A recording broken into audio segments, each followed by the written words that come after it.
former FBI Director James Comey, who was fired by President Trump. A source close to Comey tells CBS News the director was uncomfortable meeting alone with the president. Comey spoke to Attorney General Jeff Sessions about it after Mr. Trump made requests that Comey believed were inappropriate. And there are also new signs this morning that Sessions and the president are at odds over the handling of the Russia investigation. Margaret Brennan is at the White House with all the news this morning. Margaret, good morning. Good morning. Well, the spotlight on that Russia investigation is making it harder for President Trump to accomplish his legislative goals, and it serves as a distraction for an embattled White House. I wish him luck.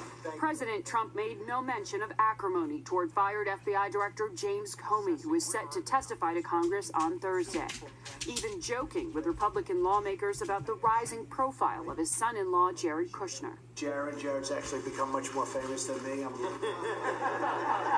a little bit upset about that. The ribbing drew comparisons to President Trump singling out of then FBI Director Comey just 2 days after his inauguration. He's become more famous than me.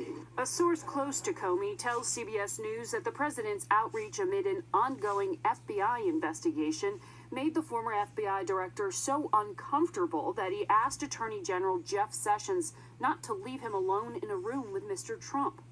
In Comey's view, the president's request for him to drop the probe into fired National Security Advisor Michael Flynn's contacts with Russia was inappropriate.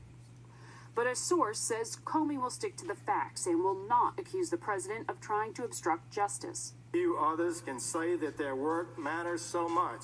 Tensions developed between President Trump and his attorney general after Sessions recused himself from the Russia investigation, a decision that paved the way for Special Prosecutor Robert Mueller to take over the probe.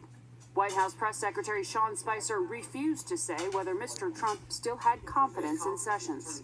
I said I have not had a discussion with them on the question. Back in May, Spicer said the same thing about Comey just hours before he was fired. I have no reason to believe. I haven't asked him, so I have not asked the president since the last time we spoke about this.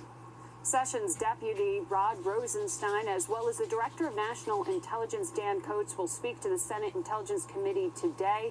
And Gail Coats released a statement saying that he has never felt any pressure from the president to influence any investigation.